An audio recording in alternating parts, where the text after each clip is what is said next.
at its root, United Way has always been about solving community problems. Mm-hmm. It was created in Denver. People came together to address community causes. What we've realized is that if we're really going to drive change around some really big issues, really get to the root causes of issues, Mm-hmm. and really start to make a real difference around some major issues, we're going to have to change the way we work in communities. So what's happened in the last 8 to 10 years is we've looked across the board and said, what do our communities need?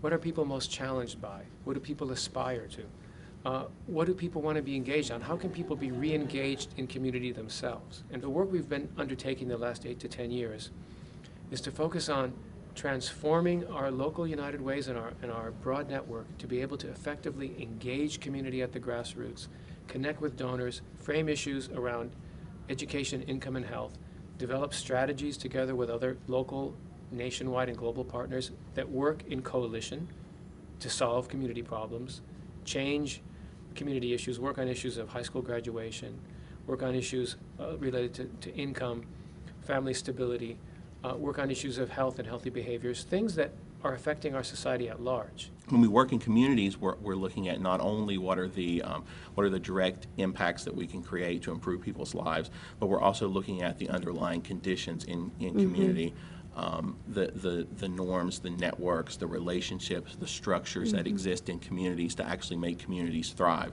And so we've been working with United Ways on figuring out what's that sweet spot so that you can drive results programmatically through education, through financial stability and health, but also do it in a way that builds the civic and social fabric of communities at the same time. We firmly believe that the way people can donate to this work is by giving, yes, but by advocating and volunteering as well.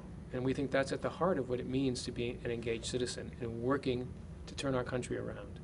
We're moving into an arena of trying new ideas, pushing efforts that are very non-traditional, trying to do big things, frankly, that haven't been done on this scale before. We need social venture philanthropists at the table, people who can think big, who are excited by big ideas. They're not necessarily always looking for the thing that's been tried and tested 100 times, but they're willing to take risks. If you think about it, there's no such thing as a community level strategy, as systematic change that was ever done by one organization or even a bunch of local offices of one organization. This is really about leading social change by building coalitions, focused on common goals, executing on common strategies.